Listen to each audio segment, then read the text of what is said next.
नमस्कार विद्यार्थी मित्रांनो, भूगोल विषयाच्या ऑनलाईन क्लासेसमध्ये आज आपण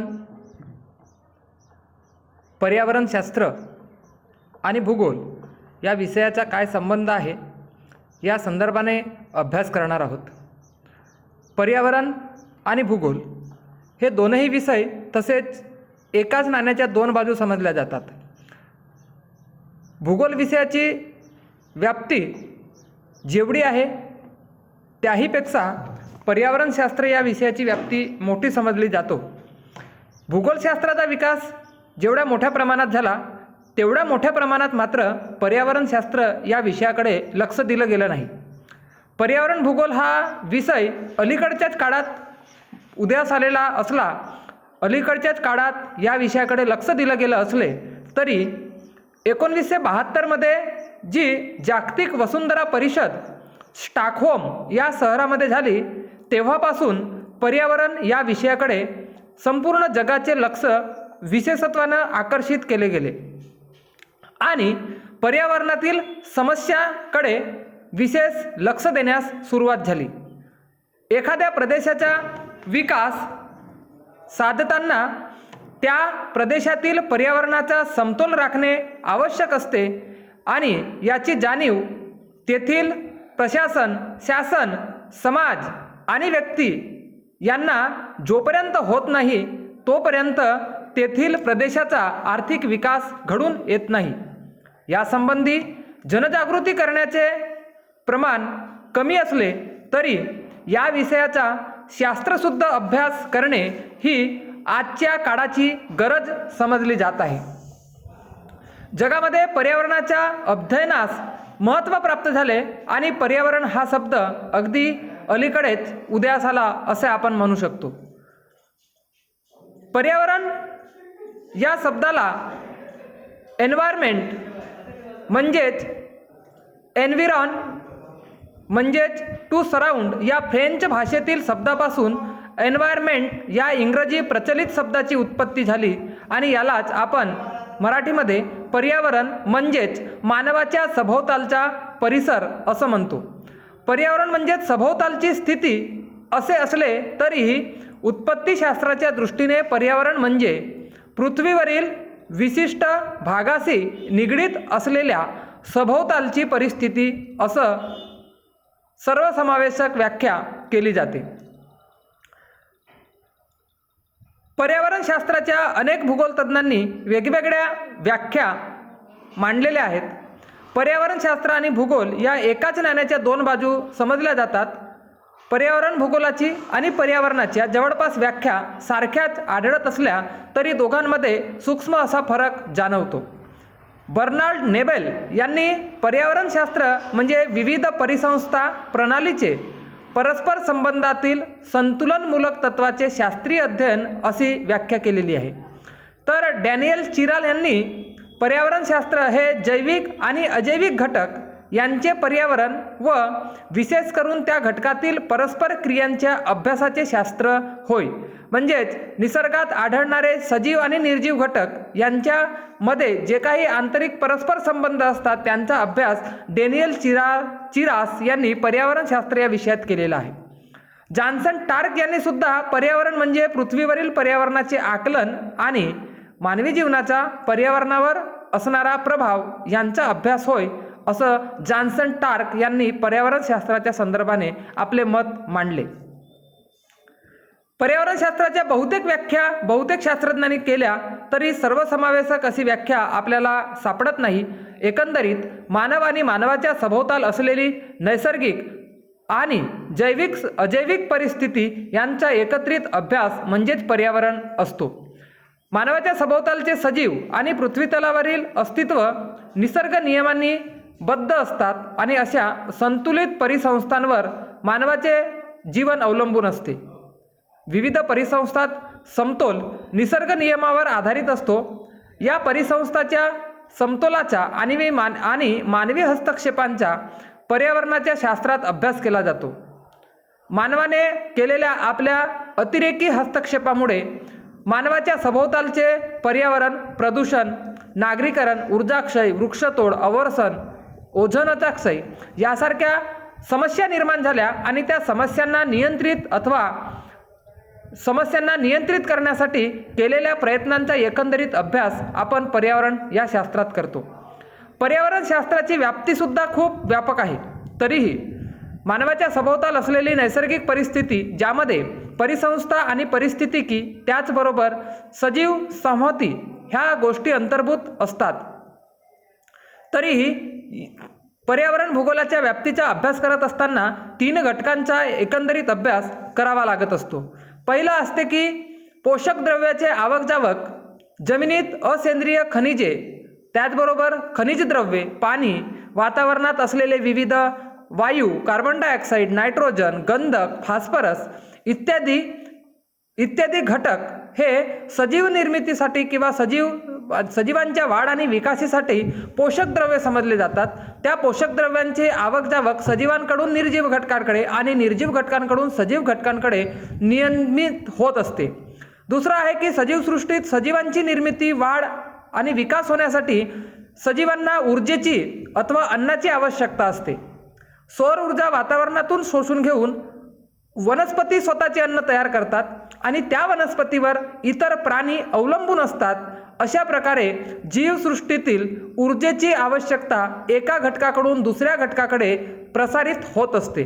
मुळात ही ऊर्जेची आवश्यकता आपण निर्जीव घटकाकडून आत्मसात करतो, म्हणजेच सूर्यापासून आत्मसात करतो. ऊर्जा, उष्णता ही निर्जीव घटक आहे, परंतु त्याचे अन्नात परिवर्तन करण्याची क्षमता ही सजीव घटकामध्ये असते. यालाच आपण जीवसृष्टीत अन्न साखळी किंवा ऊर्जा साखळी असंही म्हणतो.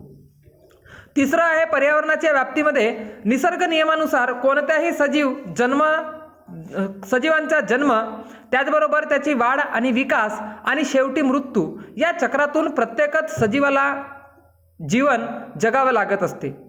या जीवनसाखळीत कायम राहण्याची अन्नसाखळी निसर्गात असते आणि या अन्नसाखळीच्या आधारे निसर्गात ऊर्जेची साखळीसुद्धा निर्माण होत असते. ऊर्जा साखळी नियमित राहण्यासाठी अजीविक गोष्टी निसर्गात कार्यरत राहणे आवश्यक असते, कारण प्रत्येकच सजीवांना निर्जीव घटकांवर अवलंबून राहावं लागत असते. ज्याप्रमाणे सजीवांना ऑक्सिजनची आवश्यकता असते, ऑक्सिजन हे निर्जीव घटक आहे. सजीवांना पाण्याची आवश्यकता असते, पाणी हे निर्जीव घटक आहे. ऊर्जेची आवश्यकता असते, ऊर्जा, उष्णता हे निर्जीव घटक आहेत. त्याचबरोबर सजीव आणि निर्जीव घटकांचा आंतरिक सहसंबंध आपण पर्यावरण शास्त्रात अभ्यास करत असतो.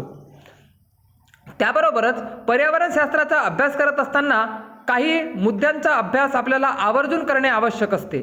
मानवाच्या सभोवताल असलेली नैसर्गिक आणि सजीव अजैविक परिस्थितींचा एकंदरीत अभ्यास आपण या शास्त्रात करत असलो तरी प्रामुख्याने पर्यावरण भूगोलामध्ये 4 मुद्द्यांना अनुसरून आपल्याला अभ्यास करणे गरजेचं असते. यामध्ये पहिली गरज असते की पर्यावरणाची संकल्पना समजून घेणे.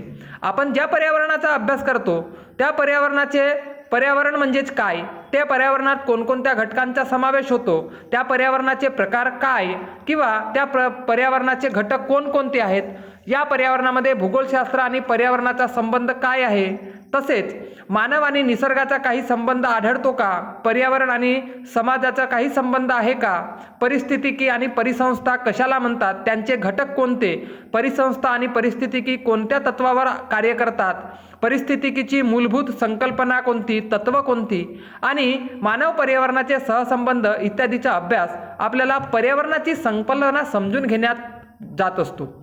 दुसरा मुद्दा असतो की पर्यावरणातील उपलब्ध साधनसंपत्तीचा वापर करणे. पर्यावरण हे मानवाच्या दृष्टीने एक नैसर्गिक साधनसंपत्ती अथवा साधनसंपत्तीचे भांडारच समजले जाते. पूर्वी मानवाच्या गरजा अमर्याद होत्या आणि त्यांचा वापरही खूप कमी होता आणि मर्यादित होता असं आपण म्हणू शकतो. परंतु वाढत्या लोकसंख्या आणि लोकसंख्येच्या गरजा लक्षात घेता या वाढत्या लोकसंख्येच्या अमर्याद गरजामुळे भूपृष्ठावरील अथवा पृथ्वीवरील साधनसंपत्तीचा वापर हा मानवाने अनियंत्रित पद्धतीने सुरू केलेला आहे. त्यामुळे काही नैसर्गिक साधनसंपत्ती संपण्याच्या मार्गावर आहे. अशा प्रकारे पृथ्वीच्या पृष्ठभागावर आढळणारी खनिजे, शक्ती साधने यांचा वापर, त्याचबरोबर साधनसंपत्तीची वाढ, खनिजांची वाढती मागणी, खनिजे आणि ऊर्जा संसाधने यांचे नियोजन इत्यादी घटकाचा अभ्यास पर्यावरण शास्त्रात करणे आवश्यक असते, कारण त्यांचा जर नियोजित वापर अथवा अभ्यास केला नाही तर येणाऱ्या कालखंडात येणाऱ्या पिढीला आपण या साधनसंपत्तीचा कुठलाही साठा उपलब्ध ठेवू शकत नाही. तिसरा मुद्दा असतो की पर्यावरणाच्या समस्या समजून घेणे. मुळात पर्यावरण या विषयाची उत्पत्तीच समस्यांच्या आधारित झालेली आहे. बाकी पर्यावरणशास्त्र या विषयाला सोडून इतर शास्त्रांची निर्मिती मानवाच्या वाढ आणि विकास किंवा मानवाच्या गरजा पूर्ततेसाठी झालेली आहे, परंतु पर्यावरणशास्त्र या विषयाची उत्पत्ती मुळात मानवाच्या ज्या समस्या आहेत त्या समस्यांवर उपाय शोधण्यासाठीच झालेली आहे. वाढते औद्योगिकरण, वाढते शहरीकरण, त्याचप्रमाणे वाढती लोकसंख्या आणि वाढत्या लोकसंख्येने साधनसंपत्तीचा केलेला अतिरेकी वापर, त्याचबरोबर नियोजन आणि व्यवस्थापन यामध्ये पर्यावरणाचा समतोल इत्यादी विविध समस्या मानवासमोर निर्माण झालेल्या आहेत. या समस्यांचा जर आपण अभ्यास केला नाही तर त्या समस्यांवर आपण उपाययोजना आखून पर्यावरणाचा समतोल साधण्यासाठी येणाऱ्या काळात कोणतेही पावलं उचलू शकत नाही आणि म्हणून पर्यावरणाच्या समस्यांचा अभ्यास करणे, या आधारे हवा, पाणी, ध्वनी, मृदा यांचे प्रदूषण थांबवून त्यांच्या प्रदूषणावर नियंत्रण ठेवून आपण शाश्वत विकासाचे योजना आखू शकतो आणि मानवाचा विकास घडवून आणू शकतो. चौथा आहे की पर्यावरण व्यवस्थापन आणि नियोजन करणे. पृथ्वीवर सजीवांच्या अस्तित्वाची या परिसंस्थेमध्ये वैशिष्ट्यपूर्ण गुंफण झालेली आहे. कोणताही सजीव हा एकत्र कार्य करीत नाही, त्याला इतर सजीव आणि निर्जीव घटकांवर काही ना काही गोष्टींसाठी अवलंबून राहावं लागत असते. नियोजित आणि अनियंत्रित मानवाच्या अतिरेकी वापरामुळे या परिसंस्थांचे संतुलन दिवसेंदिवस बिघडत चालले आहे आणि त्याचा परिणाम पर्यावरणाचा तोल ढासळण्यास होत असतो.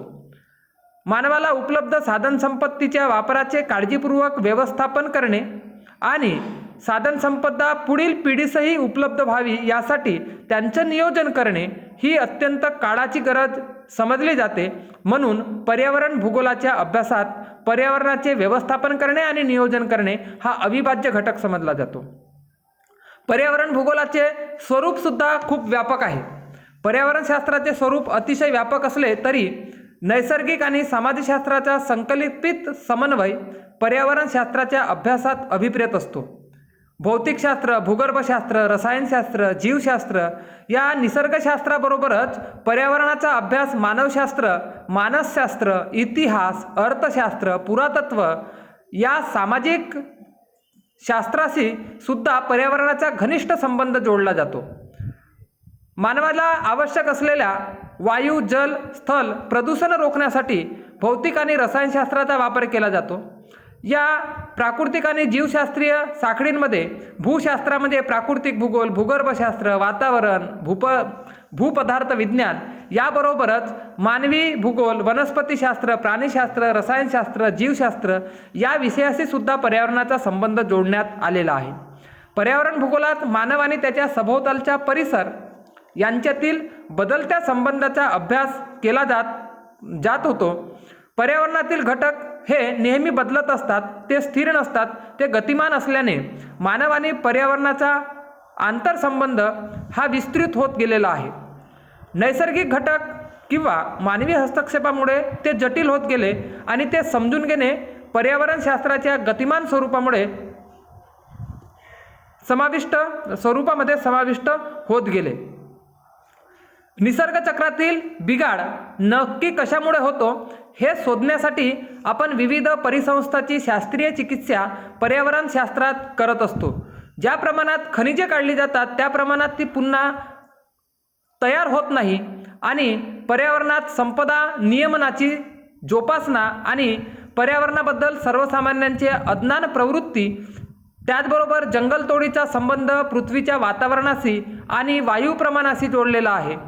पर्यावरणाचे स्वरूप आंतरविद्याशाखीय असल्यामुळे एखाद्या समस्येची छाननी करण्यासाठी विशिष्ट समस्यांचे मूळ शोधणे आवश्यक असते. ज्याप्रमाणे जमिनीची धूप, लोकसंख्या विस्फोट, प्रदूषण, जंगलांचा नाश यासारख्या समस्यांचे मूळ भूगोलशास्त्रीय घटकांमध्ये आपण अभ्यासतो. पर्यावरणशास्त्र आणि भूगोलशास्त्र या एकाच नाण्याच्या दोन बाजू असल्या तरी भूगोलशास्त्रीय तत्वांचा अभ्यास पर्यावरणात्मक समस्यांचे मूळ स्वरूप समजावून घेण्यासाठी उपयोगी पडते। अशा प्रकारे पर्यावरण आणि भूगोल यांचा आज आपण घनिष्ठ संबंध बघितलेला आहे।